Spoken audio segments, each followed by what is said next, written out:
Well, I'm glad we got that whole Leo thing resolved. If there is something you can do, then you must do it.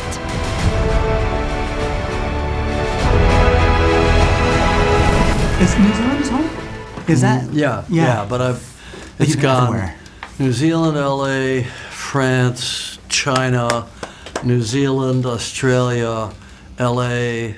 Where are we again? Toronto. Oh, is that all? The six. Was that all? The six. This is your last stop, though, right? Second to last. Second last stop. Oh. Actually, no. Then it's New York this afternoon, and then back to LA, and then I can't tell you where I'm going after that because a that's little secret. A little secret. I like that. Jace, Yeah, I gotta tell you, I was talking to Carlos about this, but every time I come out of watching Avatar, you take us to a place where we understand there's more out there. There's possibilities, journey. There's so much to see in the world, new people to meet. So I just want to say thank you for taking us to a place to understand there is more. Well, thank you. Really Thank you. appreciate Yeah. We try to paint on a big canvas. We try to absorb you into a story. Yeah. It's not just of a world, it's of a specific family and these specific characters. And, with the new one, it's really the end of this saga. I think I mentioned that last night to the audience at the IMAX theater, which was great. I mean, they were super enthusiastic. Yeah. It was fun. But we try to do something special in the theater.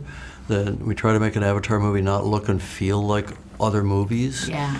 So that it has a little bit of an out-of-body, almost kind of lucid dream state kind of feeling, and yet feel real.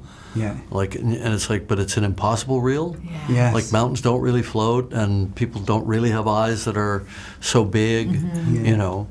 But The characters themselves do ride that line between people that you know in life and characters that you could never imagine ever meeting. And the one that's introduced in this film is so striking, so startling, and so...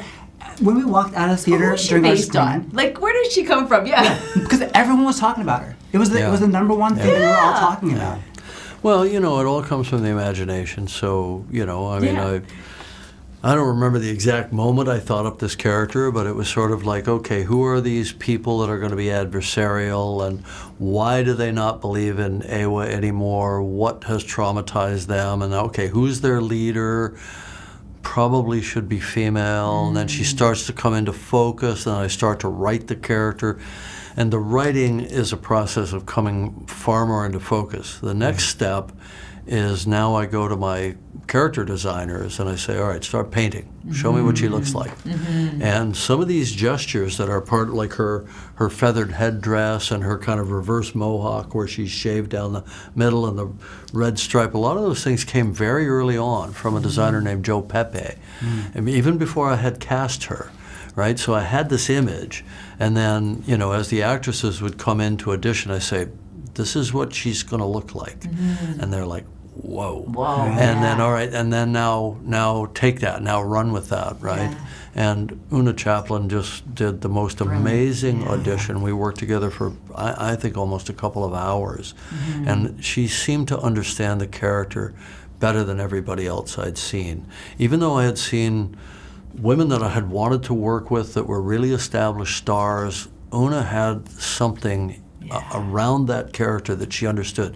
She understood the dynamics of power, sensuality, but also the kind of almost Amazon quality. By Amazon, I mean that kind of stoic, fierce warrior thing, and the dynamics of how it's theater for her. Yeah. It's theater for her to be this leader that all of her people look up to. I don't know if you noticed in the film, but the other Ash people, even if they're taller than her, they always crouch a little bit. Very true. Now, they're not crouching yeah. because they're simian or they're walking on their heads. They're crouching because she doesn't let anybody be taller than her. Yeah. You know? And the first time she's ever been eye level with anybody is Colonel Quaritch, because he ain't bowing down. Yes. You know? That was a great storyline. I love that storyline. That's fascinating for her, right? Yeah. You know, what she's always wanted, which he intuited, because he was in an altered state of awareness, is you want somebody to be your equal. Yeah. And you've never found it.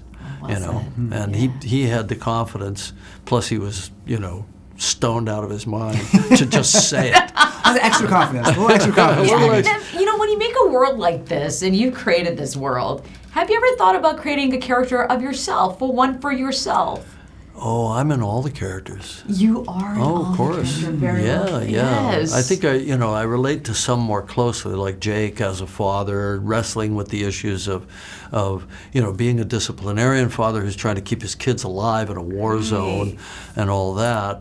But I make up all these people, so there's little bits of me in all of them, which is fun. That's the part of writing that I enjoy. Yeah. I mean, writing is.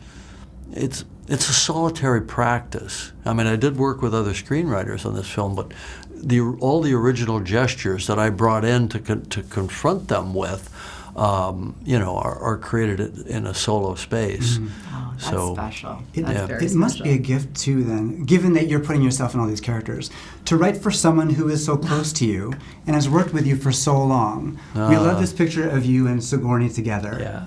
Well, Sigourney. It's funny. I didn't write the character of Grace in the first film for Sigourney. It just hit me one day. Why not Sigourney? In fact, I had originally, the character's name was originally Grace Shipley, because I wasn't even thinking about Sigourney. And then when I thought of Sigourney, I thought, well, it can't be Shipley. That's too close to Ripley, so I changed it to Augustine. But I just called her up and said, hey, I got a great character for you if you're interested. And she jumped in on that. And then I couldn't imagine doing an Avatar sequel without her, even though she was dead. All right, so how am I going to pull this off? Well, her Avatar's still alive.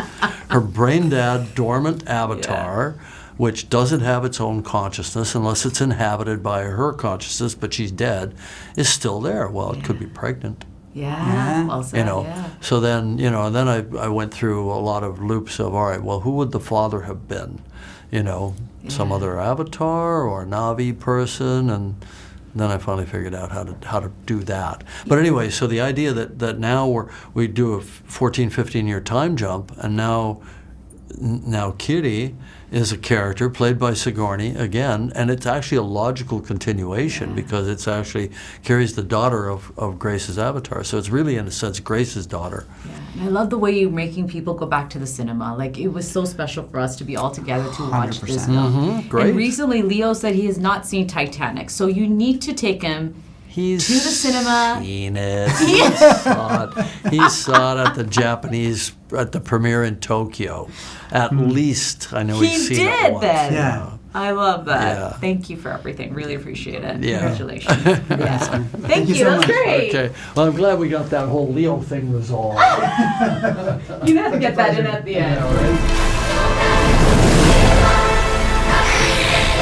Your goddess has no dominion here.